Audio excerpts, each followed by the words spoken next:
Ne hallara düştüm, ne hallardan yorulmuşam axı olanlardan.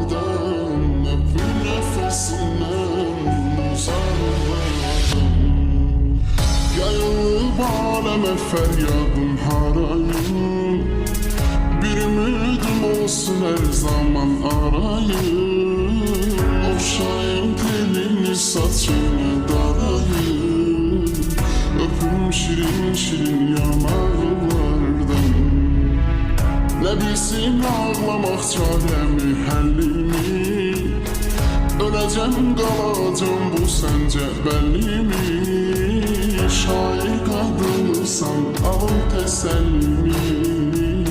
Sətirlərdən varaqlardan. Küsün həvəsimdən dodaqlardan. Ne hallara düştüm, ne hallardan yorulmuşam axı olanlardan. Öpür nefesinden uzaklardan.